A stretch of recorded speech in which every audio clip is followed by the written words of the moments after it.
What is going on, guys? So thank you for actually watching the last video that I posted about the Canon C70. And I say a lot of great things about this camera, but there are a lot of things that I've been thinking and they're not so great. And today is the video for the bad news. So in this video, we're going to be covering a lot of the things that I don't like about this camera, especially from the RF owner perspective. So I actually switched to RF when I got my first EOS R, and then I stocked up on RF glass, now with the R5, and I'm really enjoying that glass. But this camera is Super 35, and we're gonna talk about that coming right up.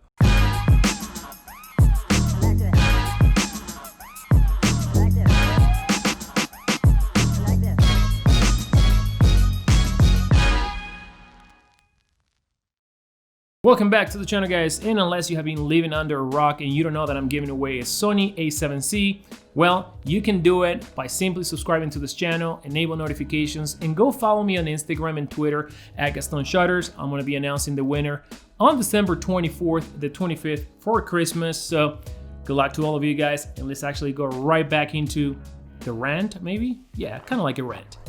So, this camera is unique. This camera, offers a lot of feature from the much more expensive cinema cameras for $5,500.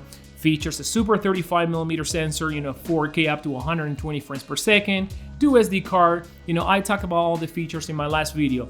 Great camera, right? But one of the things that really bothers me is that this is the very first RF camera, right?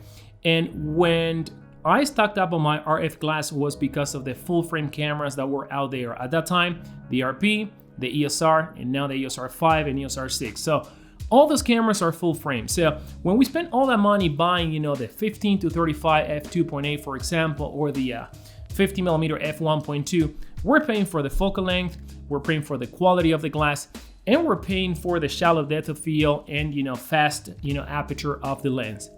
Now, this is the very first RF camera, and unlike all the RF products out there, this one is Super 35. And I completely understand all Canon cinema cameras are Super 35, or at least most of them are Super 35mm.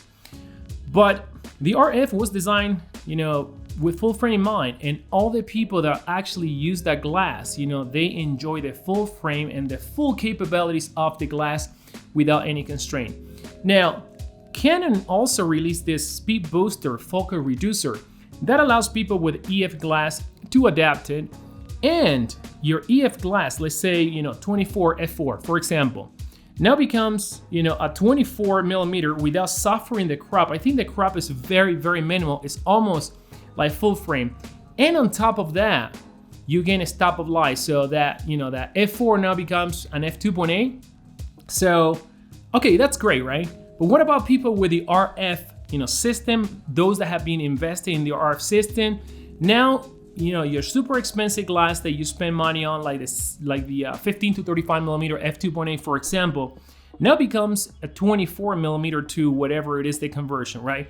And on top of that, you lose shallow depth of field, and on top of that, you are cropped. So this is where I think Canon really missed the mark, because this camera should have been the Canon EOS R5, I think, full frame though, or something like that. But I don't think the first RF camera should have been a Super 35mm, or at least, a Canon should have actually created the same focal reducer for the RF glass, from RF to RF.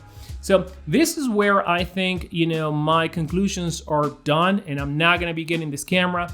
It looks like the Sony FX6 is going to be a much better camera for myself, and probably for a lot of people that shoot with both systems like myself, Sony and Canon RF. But I think Canon has missed the mark. I don't know what you guys think about it, but having EF glass and this adapter gives you more benefits than actually going natively with RF glass in this camera. And I understand, with stabilized, RF glass, you're gonna be able to get the stabilization of the lens, pair with the stabilization of the camera, which is digital, not sensor image stabilization. But with the EF, you also get the stabilization of the lens and some corrections. So you can always correct in post.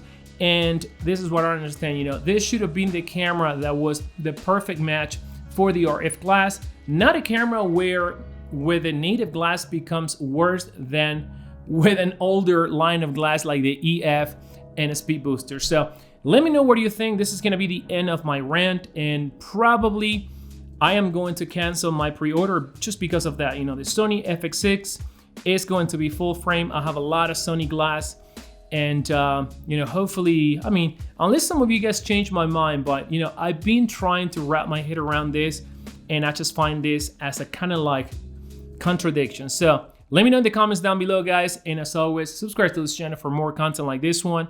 I'll see you in the next one.